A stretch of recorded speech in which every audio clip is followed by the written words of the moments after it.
Auzubillahiminash-shaytanir-rajim. Bismillahir-rahmanir-rahim. Hello, assalamu alaikum. Jiayanu, Pakhera-gale, Ni hao, Tunashume, Washmale. Ohio gozaimasu. Guten Morgen, hola, bonjour, privyet, kaifa hal? Halashuma chatore, ahlan wa sahlan, marhaba, buna, mucho, gracias, swabia, balli kare aaya. Hoş geldin, anayo sai, khuyamora, chibatto, chihal, jot, kalimera, khairutan. And a very warm welcome to everybody who's tuned into Pakistan TV and are watching World this morning. Alongside my wonderful colleague who happens to be Miss Naila Shuja. I happen to be Shahzad Khan. And we hope and pray that everybody out there is doing wonderfully well and that you're ready to kickstart your day with us. But first things first, since it's the first time and a wonderful host myself, ladies and gentlemen, let me introduce to you my wonderful colleague who happens to be Miss Naila Shuja. She's a very essential member of Pakistan TV, and she's here filling in for Miss Isha Rehan, which we are very thankful for. Hello Naila, assalamu alaikum, how are you? Good morning, Shahzad. I'm absolutely amazing. How are you doing today? Absolutely amazing too. You look lovely. I love the orange accents that you have with your gray suit. Doesn't he look amazing, viewers? I feel like he does. Thank you so much for saying that, but it's just because of the fact that I didn't have a yellow shirt in my photo, so I had to go with the same kind of pattern, which I thought, orange might do. But certainly it does the same with the sofas over here on World this morning. And it's almost orange season, so I'm very excited about that. Orange season, red blood oranges. Oh my goodness, I can't wait. That's something that I love about winter. I think that's great. But ladies and gentlemen, as you all know that right at the beginning, we will give away the highlights, so you kind of do the honors. What I've done is that I've requested Ms. Naila to just kind of take the lead over here. Absolutely. And let's see, what do we have for you in the show today? All right, so Shahzad, viewers, we're starting off with the conversation that the DG ISPR had yesterday regarding a press briefing.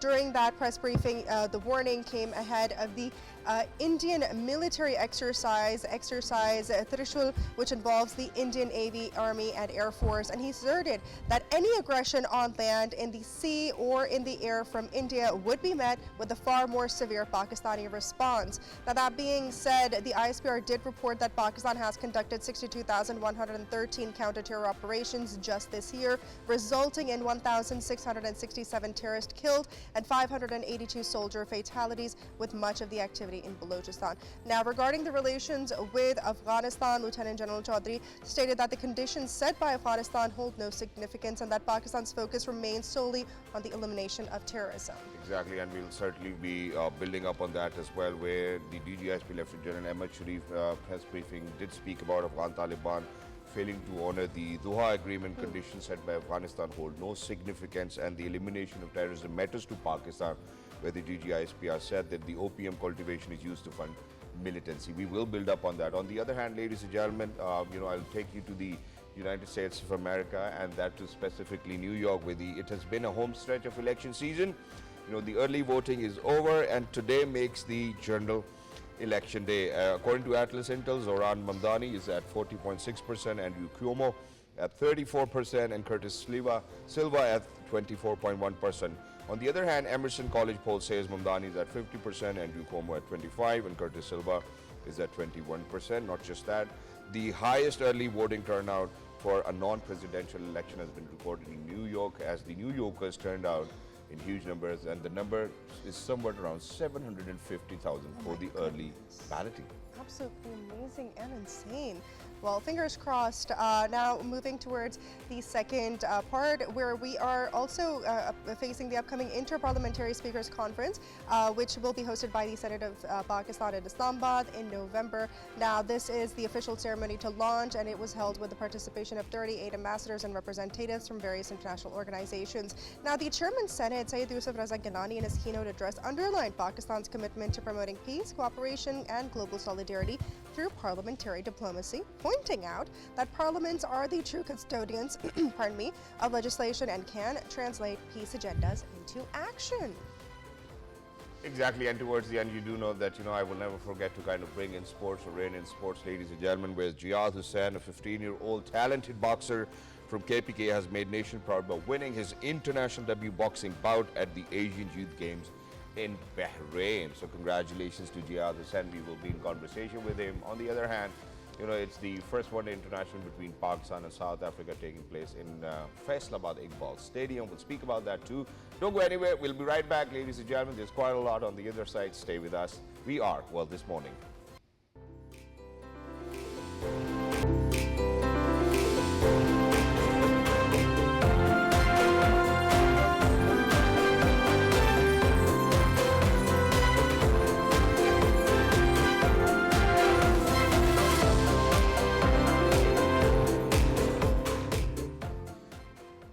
ladies and gentlemen, welcome back. Thank you so much for staying with us. Just to get started, obviously we've spoken about it in our highlight as well with the Director General of Inter-Services Public Relations, Lieutenant General Ahmed Sharif Chaudhry on Monday warned that India will attempt a false flag operation in the maritime domain during a closed-door briefing given to senior journalists from select media outlets.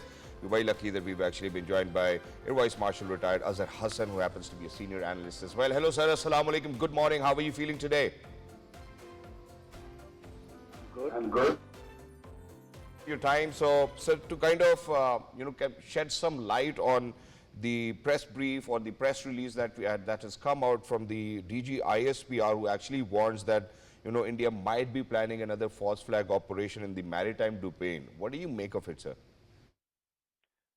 Well, I think this is well timed, primarily because of the provocative statements that coming out. Then there is also politically timed. We know that the shoal exercise is being conducted on our eastern border, and there are state elections also underway. Regional tensions also prevail. So this relates to that. We expect because India is likely to conduct some false flag operation. The evidence is also being related with some arrest of fishermen, and they were trying to implicate in them the spirit of spying. They asked them to procure some military uniforms, and they also asked them to work for them. So all these evidence and much more, they are giving some kind of false flag operations predictability. So that is why this was a sort of a warning that if some sort of adventure is conducted in the maritime domain, this response is going to be even stronger. So it relates to that. I think India needs to consider these things, that these false flag operations can no more work. They have already tested it. They earned bad name in the last Belgaum incident. And if they do it now, I think they will earn the bad name. Exactly. And Azhar Sahab, which is why I would want to kind of mention over here that speaking about the possibility of Indian aggression, DG ISPR said, let India do whatever it wants on land, in the sea or in the air. India must know this time the response will be far more severe. And in the recent times, what we have seen is that we have seen how India is trying to use Afghanistan as a proxy as well, the Fitna al-Khawarij, Fitna al-Hindustan, and those skirmishes alongside the border. So how do you think that Pakistan needs to kind of respond if, God forbid, what has been said in the press brief of the DG ISPR? Well, I think what Pakistan demands is very legitimate. It only asks that military does not want that terrorism should emanate from Afghanistan soil. Pakistan does not want that. And any conditions that they have proposed about it are meaningless unless they show some verifiable and credible means that they are doing some action against this terrorist activity. There is just no way that they can deny these things. Taliban, TTP has shown allegiance to Taliban's needs. There's clear evidence that Taliban are settling TTP fighters in densely populated areas. This is for protection. And there's also a United Nations analytical support and monitoring team, which has reported a nexus between TTP and Taliban. So all this evidence proves, and of course, there's one more thing. 60% of terrorists which have been killed, it has been proven, as per DG ISPR's briefing also, that they were Afghans. So there is a linkage between Afghan Taliban and TTP. That's not only to the disadvantage of Pakistan, but it is also a very dangerous trend for Afghanistan. Exactly. And thank you so much, sir, for kind of setting the baseline over here for all of our viewers, whether how Pakistan government or the civil leadership or the military leadership is actually planning, if God forbid there's another false flag operation. And, certainly I think we have seen in recent times how Pakistan, alhamdulillah, Pakistan military is able to give a befitting response if there's any evil eye on our territorial integrity and sovereignty. In addition to this, to kind of furthermore expand on the conversation about the press briefing of the DG ISPR, I'm very lucky that I've been joined by Dr. HUSSAIN SHAHEED. SOHARWARDI happens to be international relations expert. Hello, sir. Assalamu alaikum. Good morning. How are you feeling today? Walaikum salam. Good morning. All is well. Wonderful morning, in fact, in Peshawar. Thank you so much for joining us. Wonderful to have you. And so there are 3-4 comprehensive issues that we have seen that the DG ISPR's briefing kind of did address. And number one happens to be the Afghan Taliban failed to honor the Doha Agreement. DG ISPR said that. Then the conditions set by Afghanistan hold no significance. Elimination of terrorism matters to Pakistan, and opium cultivation is used to fund militancy. On the other hand, obviously the top notch, where how India might be planning another false flag operation, and that too within the maritime arena. Yes, that is really very important. Yesterday, the DG ISPR, the way he warned that India could carry such a false flag operation via maritime domain. Indians can have a pretext for aggression or to internationalize Pakistan's security.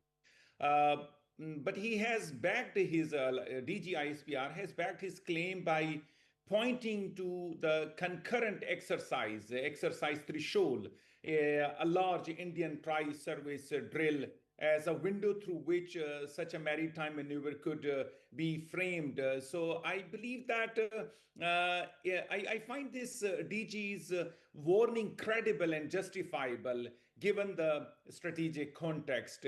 Pakistan is a long coastline on Arabian Sea and has in recent years expressed concern about maritime security, breaches, offshore intelligence operations, and escalation of India-Pakistan tension into non-traditional domain like cyber, information, maritime. So having such signals of a false flag risk is prudent. Being alert helps Pakistan deter or preempt manipulative actions that could undermine its sovereignty. So I believe that by publicly raising the possibility now, Pakistan may be attempting to frame the narrative before any such incident occurs, and in this way reducing its potential diplomatic cost. At the same time, I also, as you just mentioned, I took the third one that you talked about, India, and now I go to the first two ones that you just specified. DGI. Absolutely. Dr. Hussain, there have been, as the conversation was happening yesterday during the press briefing, the DG ISPR made it very clear and very direct to the entire world, as well as to Afghanistan and to India, that in Istanbul, the Afghan Taliban were clearly told that they needed to control terrorism. And furthermore, stating that there will be no talks with terrorists, and Pakistan has given the Afghan Taliban a befitting response. Should they violate the ceasefire again, or should the talks not be fruitful in Istanbul? What are the foreseen, or what will happen in the future? In the last 4.5 years since Taliban's rise, and even before that, Pakistan was, allow me to say that Pakistan was begging for peace, trust me. We were always telling them, please rein TTP so that they may not really play havoc with Pakistan's peace and security. But the question was that somehow they were in amalgamation with each other.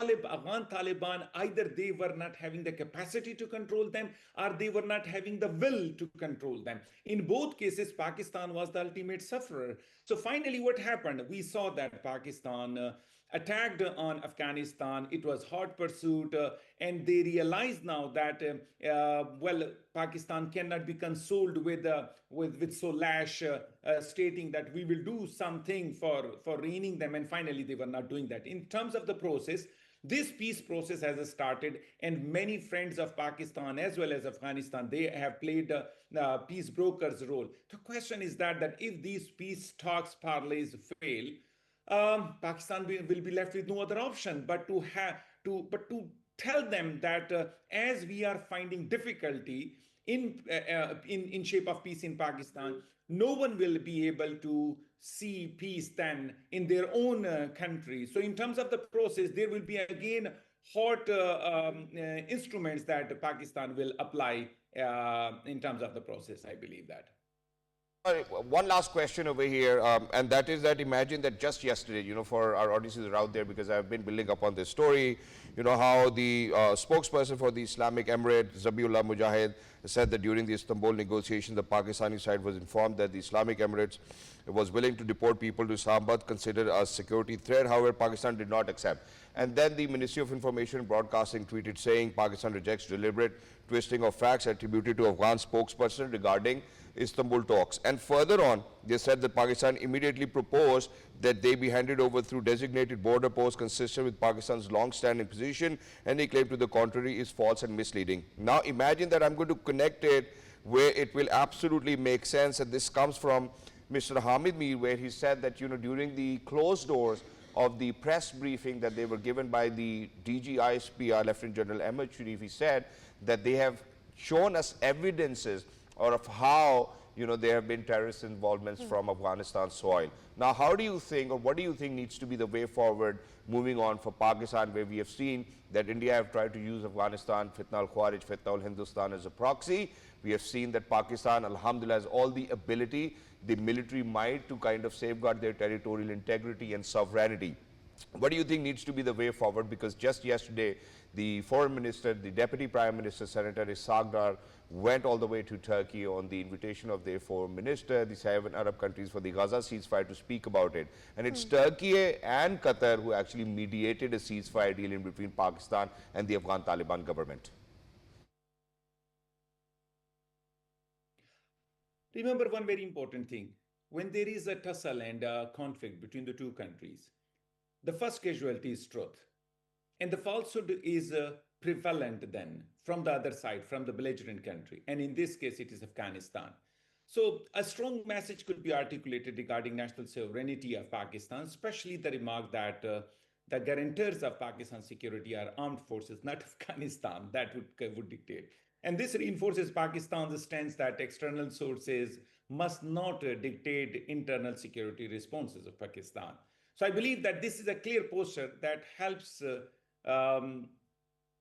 to set a realistic expectation and prevents external actors from shifting blame or projecting demands that conflict with Pakistan's constitutional and strategic prerogatives may take place. So in terms of the process, I believe this is the high time that instead of mudslugging on Pakistan, instead of understanding Pakistan's situation, they are going for the falsehood. And this falsehood will not prevail for a longer period of time. Pakistan has spoken with them. Pakistan even agreed to negotiate with the Afghan Taliban, with the TTP even in the past. Our best to do. Exactly, and thank you so much for so wonderfully making us understand whether how this situation is unfolding. I think that the best part over here for all of us Pakistanis is that we have seen it in the past, the military might, alhamdulillah, the civil and military leadership being on the same page, and now we've always been able to, with the blessing from Almighty Allah, safeguard the territorial integrity and sovereignty of our motherland we call Pakistan, and inshallah that's exactly what we will do. And absolutely, it's very exact and accurate how the DG ISPR himself have mentioned that that India can choose to come on land, sea or air, and we will give them a response which will be more severe. With that, ladies and gentlemen, since I've mentioned how the Deputy Prime Minister, Foreign Minister, Senator Sharif is actually was in Turkey just yesterday for talks over the ceasefire and the Gaza deal. I think Naila is going to update us about that. So Shahzad and viewers, as we're well aware, as Shahzad just mentioned, Deputy Prime Minister and Foreign Minister Mr. Sharif is in Turkey, and Pakistan, amongst other Muslim countries and Arab countries, have slammed Israeli violations of the fragile Gaza ceasefire and have demanded the immediate withdrawal of the Israeli forces from the occupied territory. Now, the leaders have jointly called for the urgent humanitarian aid for the Palestinians, condemning the Israeli ceasefire violations, demanding Israel's withdrawal from the occupied Palestinian territory, and further emphasized the rebuilding of Gaza. Pakistan has reaffirmed its principled stance for the establishment of an independent, viable and contiguous state of Palestine based on pre-1967 borders with Al-Quds al-Sharif as its capital, in line with the UN and the OIC resolutions. Now, again, furthermore, Pakistan and Turkey have further agreed to continue working on the issue of Palestine, especially establishing sustainable peace in Gaza.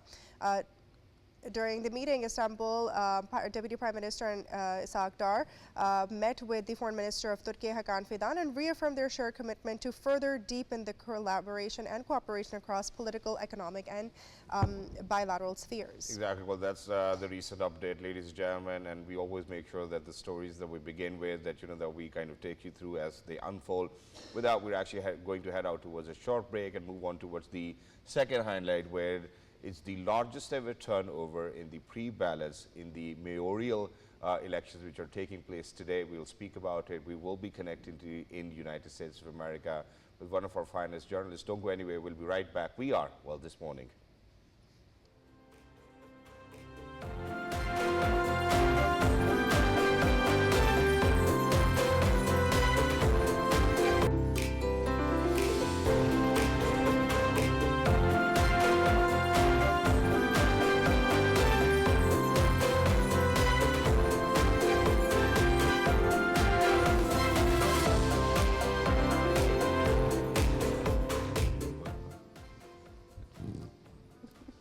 All right, ladies and gentlemen, welcome back. Thank you so much for staying with us.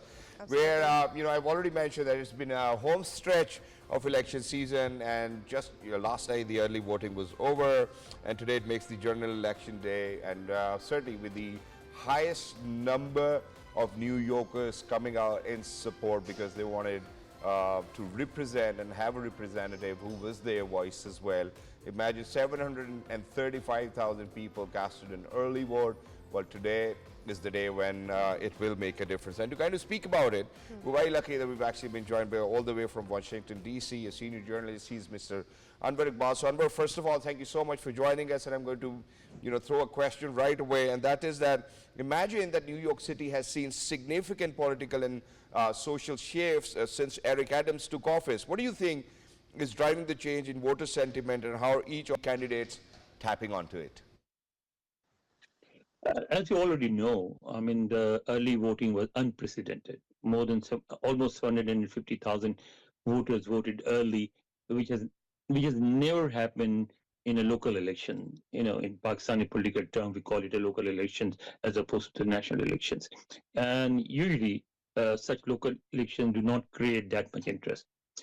Why is it happening? Several factors. Number one, for the first time, the younger generation in New York feels that it has a candidate that it can relate to. Why does it feel so? First of all, Mamdani is focusing on local issues like free bus services, like providing grocery to a certain section of the population that cannot buy grocery, giving free housing to a particular part of the city's population that is forced to sometimes live on the footpaths. Okay, so these things resonate. Number one. The other thing, which is not often talked about, is the way younger generation across America reacted to the war in Gaza. You saw a lot of people protesting in the streets, hundreds of thousands of people all over the country, particularly in New York.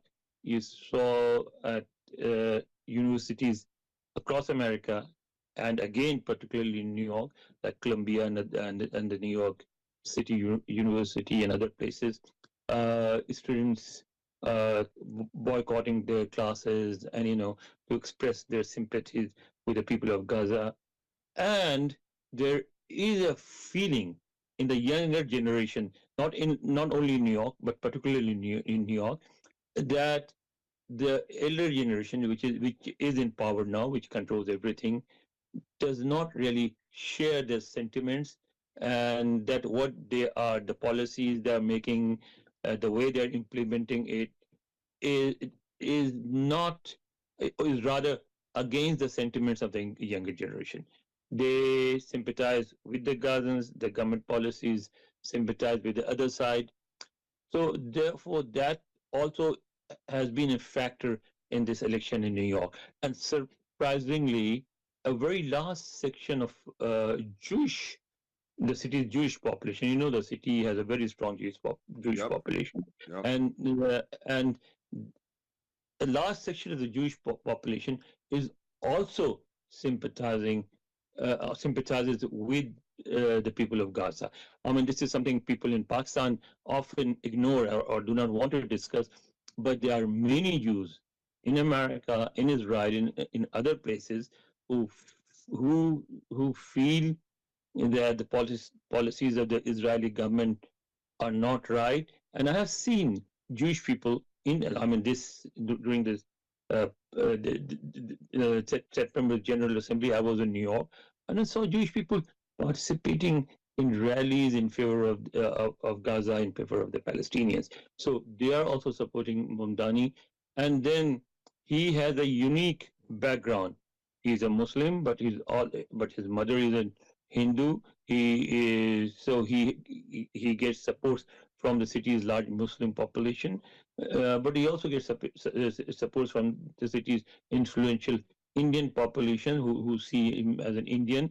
And then there are African Americans who sympathize with him because of his connections to Africa and mainly because of his policies. I mean, if he wins the election and if he starts free bus service or free housing for the poor, the people who will benefit the most will be the African Americans and certain other sections of the society. Absolutely, very well said. Now, Mr. Iqbal, now after the years of public criticism towards the City Hall, do New Yorkers trust the political establishment anymore, or are they looking for a completely different style of leadership? No, I mean, actually, we in Pakistan tend to go either one way or the other way. I mean, this is not how it happens in politics. There are large segments of society who still sympathize with with established politicians who are going to vote for them, particularly the elder generation, people in their 40s and 50s, uh, are uh, are voting for them, and they are supporting them. So that is there. But I would say when you say that they are not happy or they're unhappy with the current politicians who have been running the city for quite some time, so I would say that they are overwhelmingly youngsters, people from their All right. 20s to their late 30s who feel that way. But imagine that with Zoran Mamdani representing the progressive wing and Andrew Cuomo, the centrist establishment, is New York witnessing a battle for the ideological soul of the city's democratic base? I don't know if it is witnessing a battle, but what is happening is challenging again the traditional position that America is a capitalist society, that there is no place for socialism or socialist values in America, that we do not believe in free medicines or free food for others, we do not believe in providing free accommodations for others. These are all socialist ideas, but people living in the city feel the need for it. It seems that those who are voting for him may or may not be socialists, and that's why you see even a person like Obama was reluctant to support Mamdani. He only called him this week, and that too after a great hesitation, and he did not endorse him. He just said that yes, he appreciates the stance he has taken, and he appreciates his campaign and etc. Because the establishment of the Democratic Party was also reluctant to support him. But he has proven again that these are the issues that resonate with the people of New York, and that's why it forced traditional politicians of the party also to recognize Mamdani and to extend their support to him, at least to some extent. Exactly, and where you mentioned about the former president, President Obama, I would want to kind of bring in the, or rein in, or rope in within our own conversation, the current United States President, Mr. Donald Trump, where he said that, because upon questioning, he said that he's not a democratic socialist, but rather says that he's a communist. And he said that, imagine that it will be hard for me as a president to give a lot of money to a communist, and if it's probably a tie in between a bad Democrat or a communist, I will always pick up a bad Democrat. What do you make of it? And imagine that it's President Donald Trump playing a Trump card and looks like as if he does not really want Mamdani to win. I think, first of all, see these two people, President Trump and Mamdani, they represent two different worldviews. Okay, Mr. Trump is a self-declared, self-professed capitalist. He is a capitalist. He is a big investor, rather big businessman, even by American standards. Also, he believes very strongly in capitalism, in free market, in people paying for everything, not getting anything free, etc., etc. He has taken steps that minimizes government support for free education, for adult education, for health facilities and other things, because he believes that the best way to run a country is to strengthen those who invest, those who bring business. And if they are strengthened, then they will bring money to America, they will invest in America, and that will create jobs. And ultimately, the old trickle-down theory, if the rich people have money, they will invest, and if they invest, it will create jobs, and ultimately the poor will also benefit from it. That is his worldview. And Mr. Mamdani has taken a totally different position, that no, there has to be government intervention, that the city has to help its poor. And therefore, what does you expect from Mr. Trump? Obviously, he's the president, and he will, wherever he can, try to stop Mr. Mamdani from implementing his ideas. And I think it will not be an easy ride for Mr. Mamdani, but it will also not be very easy for President Trump to actually do what he plans to do. So I see a bumpy ride for both of them.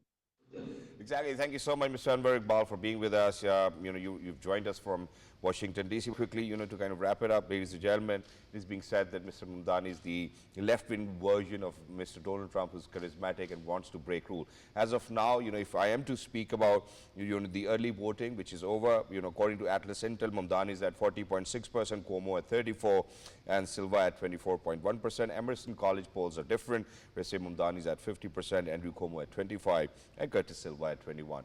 I think that's something for New Yorkers to decide whether who wants them, their mayor to be. But meanwhile, what we're going to do is that we will speak about the diplomatic ascent that Pakistan has been witnessing in recent times, and such is the case with ISC. What is ISC? I'll tell you. There's a bit of transition going on in between. Let's go. Let's take that transition first.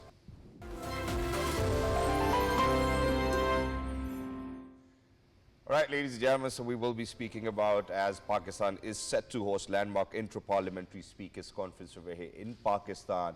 A lot of legislators will be coming down to Pakistan, and I think that's certainly something that Pakistan has been witnessing while we speak about the diplomatic ascent. Obviously, the chair, under the auspices and the leadership of the Chairman Senate, Mr. Yusuf Razak Gilani, the IC will be taking place. But the person who's really behind it is with us over here inside the studio. It's really hard to get our hands on her. We're very lucky that we've been joined by Ms. Misbah, Khar, happens to be Advisor to Chairman Senate, Ambassador ISC. Hello, Madam. Assalamu alaikum. Good morning. How are you feeling today?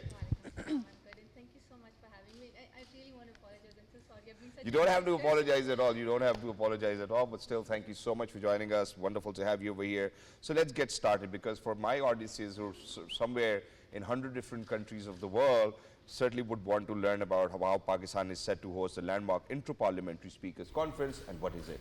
Thank you so much for actually inviting me and giving me this opportunity to speak. All right, I'm very sorry. I'm going to interject over here, and at this moment, ladies and gentlemen, what I'll do is that I'm going to head out towards a short break, quickly come back, and then be in conversation with Ms. Khar, who's actually the lady behind the Inter-Parliamentary Speakers Conference. So go anywhere. We'll be right back.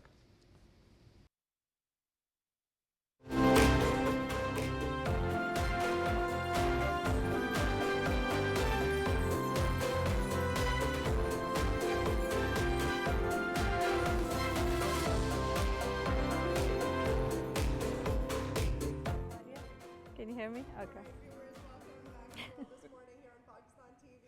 Technical glitches all around. It's all right. The beauty of live television. Exactly, and ladies and gentlemen, obviously, so I think there's been quite a lot of technical glitches today, but those technical glitches will not dictate whether how our day will be. We're very lucky that we've been joined by Ms. Misbah Khar. Very sorry for No, it's okay, it's okay. I think this is how it goes on live television. Yeah. But please take us through for the Inter-Parliamentary Speakers Conference. It's okay. I think we already wasted enough time for that. So I'm just going to quickly run down with it. So Inter-Parliamentary Speakers Conference is a multilateral organization. This was recently constituted in Seoul under the leadership of our Chairman Senate, who's also the former Prime Minister. At the moment, I said the acting president as well. And now he's also the founding member, the founding president of Inter-Parliamentary Speakers Conference. So the idea of this conference was to actually address today's global challenges, which we are facing. As you know, this is something that the whole world had to come together, to unite together to actually address these challenges and the ever evolving geopolitical situations. So 45 countries united together and 45 nations came together under the umbrella of Inter-Parliamentary Speakers Conference. And the idea was to actually address what we are facing today, and we want to save the world for the future generations. So unfortunately, we live in an era which is marked by hybrid warfare, climate instability, we have economic fragmentation, and then I think one of the most alarming issue recent time is the information manipulation. Nobody knows and nobody can control AI, and we don't know what's real and what's fake. But of course this is real, so we're going to stick to that. So this is why the Inter-Parliamentary Speakers Conference offers a platform to parliaments to address these global issues. They have to, so it comes us together in unity and to address them with collective decisive action. And to be honest, when I speak about what the conference and what the heart of the conference is, I would actually, yes, you can see this. This happened in Malaysia, so you can actually see the bit of clips that we've actually shared, and we have a bit of a documentary on it as well, the history of this whole conference and how this was constituted. So if I speak about what the heart of the Inter-Parliamentary Speaker stands for, so I think one of the greatest revolution of the space age has been is the perspective that it has given us on ourselves and on our globe and on our world. So when you see the world from space, you actually see unity. You don't see borders, you don't see boundaries, you don't see that what we are seeing up close and personal. So this is why we stand for one humanity, one human race and one family. And this is what the heart of our conference is, to protect this. Exactly, and yes. That's beautiful, certainly. But the best part is that, from where we've shared the visuals of Malaysia, this time around it's taking place in Pakistan. Yes. And from what I know, from a few sources, that it's one of the most magnificent conferences which is set to take place. Yes. From which date till which date the conferences will take place, what will be the key conversations that will be held, and then how do you think that the legislators, when they exchange these ideas, will be implemented in days to come, or probably will be a part of legislation all over the globe? Yes, exactly. So first of all, the conference is going to take place on the 11th and 12th of November, and the conference theme is peace, security and development, which obviously aligns with Pakistan's vision as well. So the most interesting thing is, apart from us bringing the entire world to the doorstep of Pakistan, we also bringing Pakistan together to host this conference. We are going to have the Prime Minister on the inaugural ceremony. The President will be hosting a dinner for the delegates, and the Speaker, Sadiq, will obviously be hosting a lunch and presiding one of the session as well. And no, that's not all. We also have the provincial speakers coming to this conference as well, and the participation of Kashmir. So this is the unity that we're showing to the world, that Pakistan stands united when it comes to our national cause. Wow, okay. I think that's wonderful. Thank you so much, Madam Misbah Khar, for being with us. Lovely to be in conversation with you, and with the President and Mr. Ayaz Sadiq hosting so much. Let me just remind you that I've hosted the most amazing events probably all over the globe, maybe for the President or Prime Minister as well. So I would want to give this one a try as well, please, if there's any space. But for people who are out there, ladies and gentlemen, it's the diplomatic ascent of Pakistan that we've spoken about, from the United States of America to China, not from China to the Middle East, from the Middle East to Turkey, and Turkey to Poland, and Poland to Jordan. And now, alhamdulillah, this Inter-Parliamentary Speakers Conference to take place, and legislators from 45 different nationalities to come down to Pakistan, certainly speaks about how Pakistan is taking off, and that too with a lot of unity. Until next time, look after yourselves. Ladies and gentlemen, we are World This Morning. Thank you so much, Naila. Have a good day. Bye. Look after yourselves. Thank you.